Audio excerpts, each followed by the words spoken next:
What's up, everybody? Happy Monday. Welcome to another episode of Learn with Flo. If you are new here, I'm Lauryn Moore. I'm a functional nutrition practitioner, and I'm super excited that you have joined us. I love to use our Monday Learn with Flo episodes to really do a little bit more of a deep dive, more than just your 2-minute sound bites, right? But we can actually get into the nitty-gritty of some very relevant health topics and just straight talk, right? I'm always talking about really being clear and concise in our language of making sure that within the healthcare system, you guys have access to all of the questions and answers that we all deserve so that we all feel empowered to be able to manage our health the way that we want to. So today I want to continue on our liver love journey. We've been talking a lot about gut health. Gut health obviously leads us into conversations about the liver.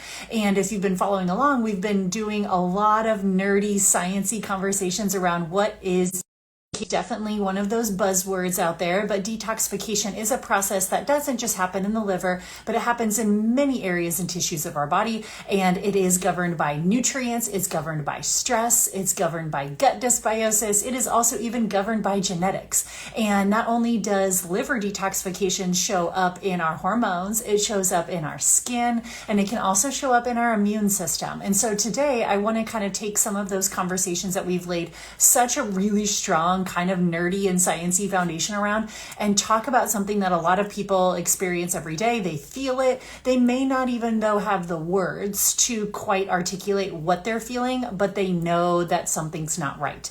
And one of those things that really is apparent when it comes to individuals struggling with liver detoxification issues, specifically individuals that have some genetic liver detoxification issues, tend to struggle also with histamines. Histamines is a term that I'm sure you've heard before, especially when it relates to allergies. Like we think about histamines in terms of nasal congestion or postnasal drip or sneezing or itchy, watery eyes, which are all incredibly accurate. That is actually a histamine response. But also histamine being something that is released from our immune cells, specifically mast cells in our body, means that we have histamine receptors all over our body.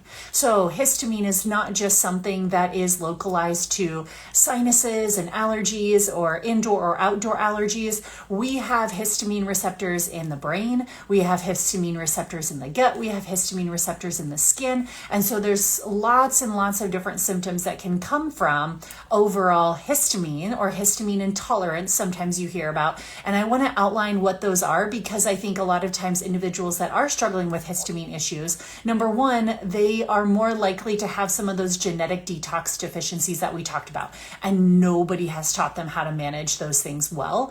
And then as a result of not managing some of those genetic detoxification deficiencies well, they are those people that are slapped with multiple different diagnoses, multiple different labels, and they think that they're all seemingly unrelated, when in fact, when I start to see their intake forms, dig into their health history, learn more about their symptoms in their labs, I'm like, you do realize that all of these things fit together, right? And you do realize that if we can get to the root of the root of the root of these things, that you have a positive domino effect for all of these things feeling better, putting all of these labels and diagnoses into remission. Like, do you really have all of these seemingly separate symptoms and diagnoses, or do you actually have one kind of major underlying root cause and nobody has really helped you identify that yet? So when we talk about histamines, sometimes this shows up in very simple symptoms, like it starts with individuals being more sensitive to certain foods. Histamines are known to cause a lot of food sensitivities, especially things like alcohol. So maybe it starts with like, ooh, I don't feel good when I drink wine, or my face gets super red and flushed. Or you feel like you get random hives or random rashes that kind of come out of nowhere, and you're that person that's like digging through all of your skincare products thinking like it's this or it's that. Maybe you feel puffy, itchy, anxious. Maybe you feel lightheaded. You feel like you're kind of like always on edge a little bit, and you feel like you bloat really easily from certain foods, or even around your cycle, if you're a female, like symptoms tend to feel worse. A lot of these are starting to kind of be like, what's going on with histamine here? But from a medical diagnosable term, these are usually individuals that have been diagnosed with or struggle with premenstrual dysphoric disorder or PMDD, or they struggle with severe PMS type symptoms. Maybe they've been told that they have mast cell activation syndrome or long COVID. They've been told they have hypermobility like Ehlers-Danlos syndrome. They've been told that they have postural orthostatic hypotension like POTS. They get dizzy, they get tachycardia when they lie down or they stand up too quickly. They have migraines. They've been diagnosed with irritable bowel syndrome. They've been diagnosed with anxiety, or they're just sensitive to certain foods. And this is what I want to shout from the rooftops and let you guys know, is that what nobody has really told you is that all of these symptoms, all of these diagnoses actually are related together, and they signify a body that is in histamine overload. And that doesn't mean, be careful, that does not mean that histamine is ultimately the villain here. What is the fact that we cannot clear or tolerate our own histamine. So the bucket gets full and the bucket ultimately overflows. So this isn't actually just like, oh, a low histamine diet, or maybe I need to take some like bromelain or quercetin, some of those like natural antihistamines. I'm like, yeah, okay, we can do that. That's cute. But this is a bigger detoxification issue at play. This is the body really screaming and saying, okay, my histamine bucket is overflowing. Instead of slapping someone with 5 different seemingly unrelated diagnosable conditions, we need to trace this back to the root and start looking at what is the source of the histamine? Why is their bucket filling so rapidly? And 2, why is their body struggling to clear or release histamines? Because that is ultimately going to cause a lot of what these individuals are experiencing. So let's just do a little bit of a sciencey deep dive into what is histamine really. Because again, I think histamine is something that we're not completely unfamiliar with, but we tend to associate it more with like allergies or allergic based reactions, which is true. But histamine is what we call a bioactive amine. It is a compound in the body that is released from certain immune cells, specifically released from mast cells. It is responsible for looking at things to put the system on alert or a regulation kind of response. And like I said, we have histamines all over the body, from the gut to the brain. So we see histamines play a role in the inflammatory response of the body, stomach acid secretion, brain signaling, blood vessel dilation, estrogen activity, and even immune system defense as well too. So this is where it's kind of like when you start to connect the dots a little bit, you're like, oh, so histamines are hormone issues. Yes, that's why we talked about premenstrual dysphoric disorder or PMDD or PMS. A lot of times, even this is just a diagnosable tool. This is not a root cause solution, even though it's gotten way more popular on TikTok lately. But gals that come to me and I suspect that they're struggling with some PMDD, some PMS, I suspect that there's some histamine issues, I might have them in their luteal phase take something like an over-the-counter antihistamine, and they're like, wait a second, why would Zyrtec help with my luteal phase symptoms? I'm like, just try it, or a Claritin, or a Benadryl, or even Pepcid. Pepcid is an H2 histamine receptor 2 blocker. So it's wild, but it's like, okay, Lauren, why did you tell me to take a Pepcid around my luteal phase and all of a sudden my like PMDD feels so much better? It's like, that's a diagnostic tool for us that this is not, in fact, a hormone issue. This is a histamine issue. And so you could go on birth control. You could go on an antidepressant. You could go on an anti-anxiety medication. Great, awesome, grand. Do you. But this is a histamine issue. And so you can use all of the different Band-Aids in the world, but that was a diagnostic tool for me to know I need to dig into histamines for this individual. So knowing that histamines are released by mast cells, which live in your gut and your lungs and your brain and your skin, the body is perceiving a bigger trigger. What are the potential triggers of histamine? Why does the body even release histamine in the first place? Number 1, gut dysbiosis. Yes, We have actual microbes in the gut microbiome that have the ability to release histamine, specifically your Morganella strains, your Pseudomonas strains, your Candida strains, parasitic strains in the gut. Those can absolutely fill someone's histamine bucket to the point that it's overflowing. So this is what I mean when I say, like, yeah, you can do a low histamine diet, you can take natural or over-the-counter antihistamines. That's not a root cause. Those are just diagnostic little clinical pearls for me to know that we're barking up the wrong tree. I'm like, this is in fact a histamine issue, but you're not going to fix or treat histamine issues with a low histamine diet. And you don't fix or treat histamine issues with antihistamines. I don't care if it's a supplemental form or it's an over-the-counter prescription form. We have to look at what are the triggers, what are the causes of the body releasing too much histamine. Gut dysbiosis being number one of those. Number two, environmental toxins. Mold. Yes, both indoor and outdoor molds can exacerbate a histamine response, especially in individuals that are not great detoxifiers, and they are a little bit more sensitive to those molds building up in their body. Different pollens, chemicals, fragrances, endocrine disrupting chemicals, those types of things can also trigger a histamine response in the body. Certain high histamine foods for individuals that already have a really full histamine bucket, those high histamine foods can send people over the edge. So again, is it the food's fault? No, it is not the food's fault.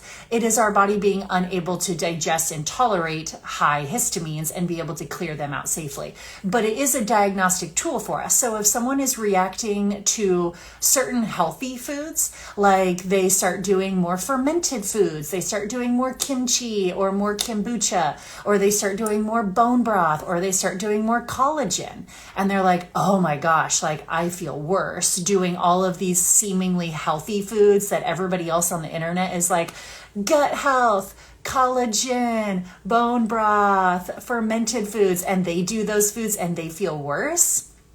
Telltale histamine response, because those are high histamine foods. It is not the food. It's not the food's fault. These are just diagnostic and clinical tools to help you kind of think like, that's kind of interesting.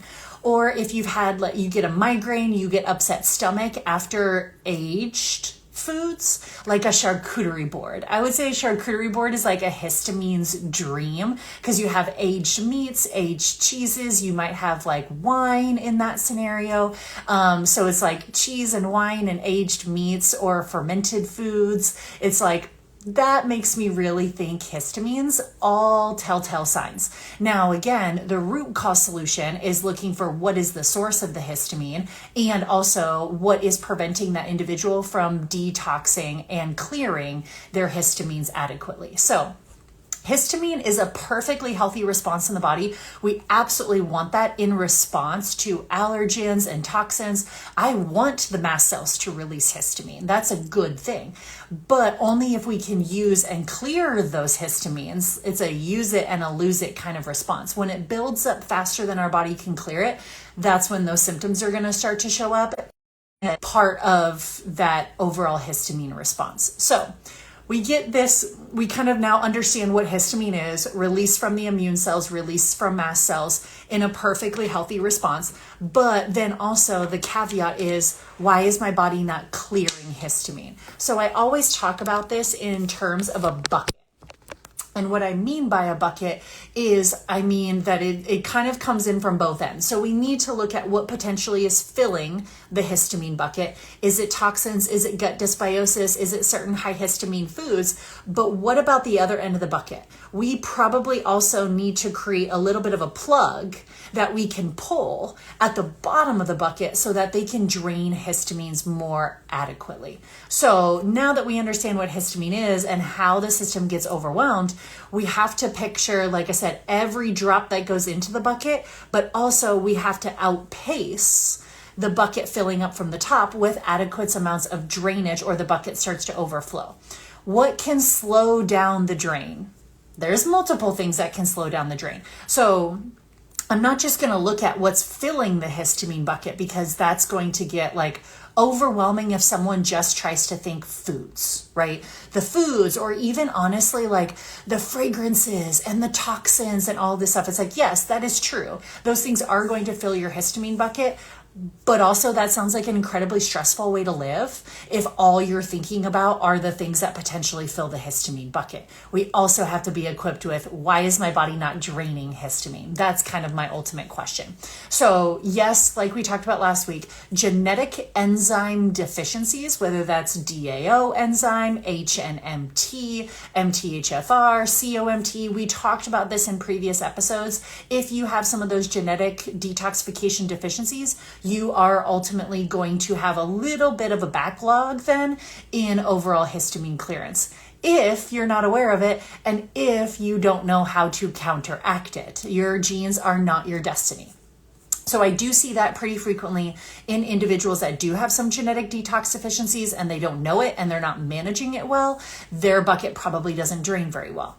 Number two, if they have more of that estrogen dominance kind of picture or poor estrogen clearance, it's kind of chicken or the egg, right? The high estrogen is going to slow down the high estrogen is going to contribute to high histamines, but then also the reason why they can't drain estrogen is because they don't drain histamines very well. So estrogen dominance, or that picture of endometriosis, heavy periods, painful periods, fibroids, fibrocystic breasts, like all of those kind of tell us that there's probably an estrogen influence with why they're not draining histamine very well.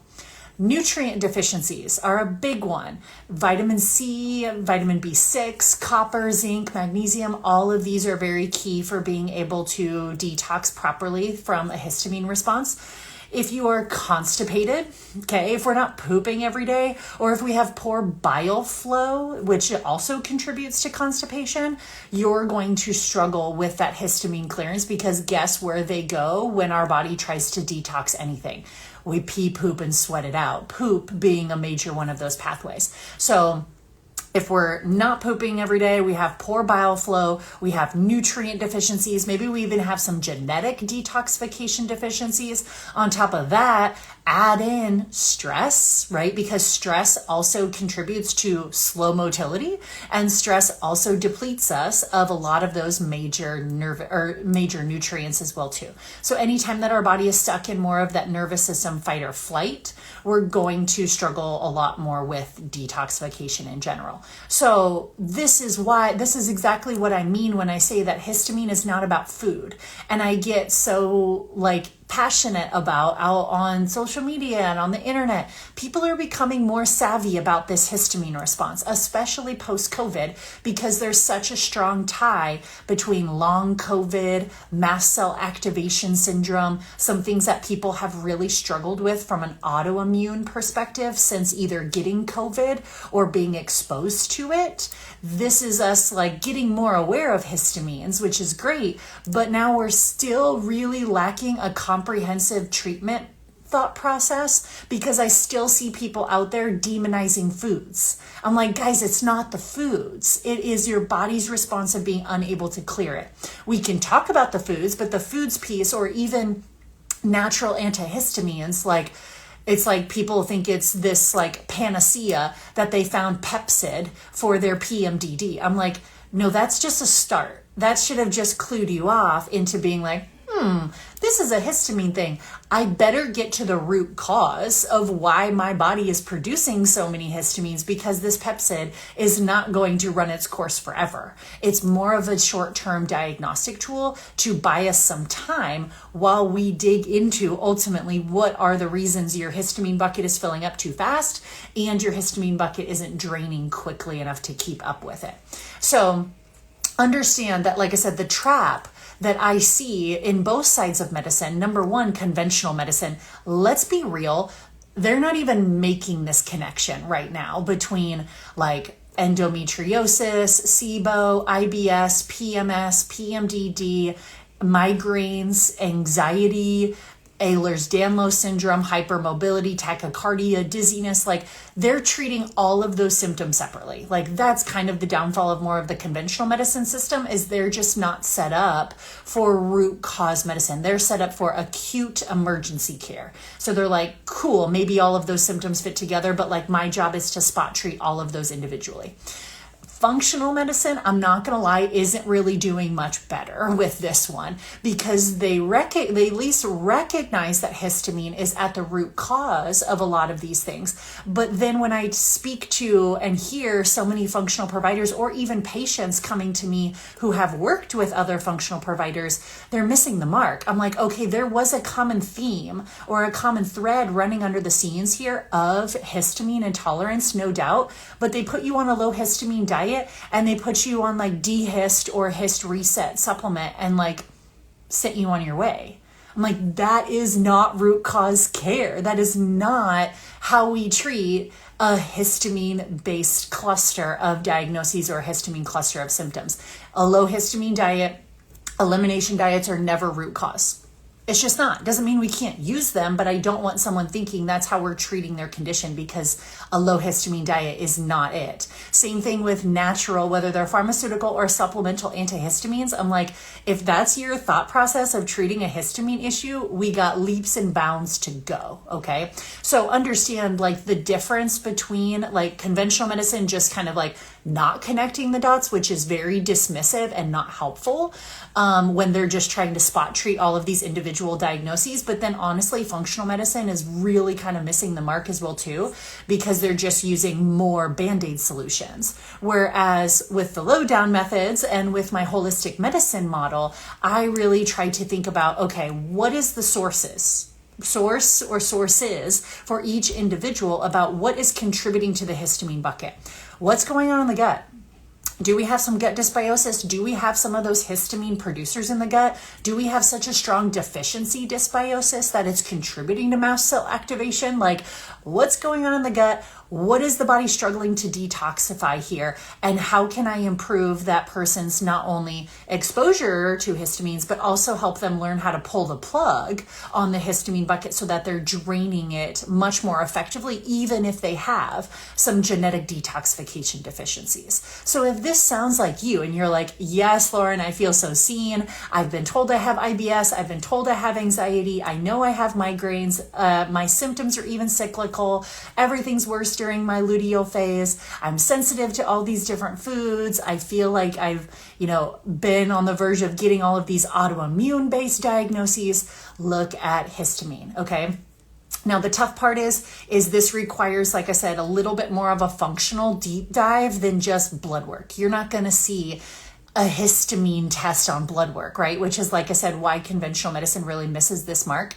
We're going to have to look specifically at stool testing, what's going on in the gut, or even some detoxification testing like organic acid testing. This is exactly what I do in my Renew Your Gut program, okay? We're going to go inflammation hunting. We're going to go histamine hunting. Where is the source? And also, where is your body not equipped to clear out the histamines? Why? And also, where are the histamines coming from? Because I promise you, things like PMS, PMDD, SIBO, IBS, anxiety, migraines, these are not seemingly separate symptoms, and you don't have to be treated for them seemingly separately, and also have just the frustrating cycle of relapsing as well. And the joys, you don't have to follow a low histamine diet as like your root cause solution, because it's just not probably going to move the needle by itself. So if this histamine intolerance and some of these histamine symptoms feel like something that you have struggled with, I would encourage you, click the link in my bio, go to my website, register for my Renew Your Gut program so that we can work together to do some advanced functional gut testing. We have 3 follow-up sessions together where we get to work together very, very closely. As you also work through my entire library of online content, you get access to my Master Your Metabolism program, you get access to my Renew Your Gut program. So you really get immersed in the low down methods, and working together in that close relationship, we're going to be able to empower you with a lot more information and education and resources for how your body works so that you can carry those tools with you for a lifetime. So no need to struggle with ongoing, seemingly unrelated histamine issues, especially for my ladies out there, because I promise you these are all connected. Nobody has just told you, and nobody has done anything more except hand you an elimination diet and some supplements, but that's about to change. So register for my Renew Your Gut program. Check it out. Head to the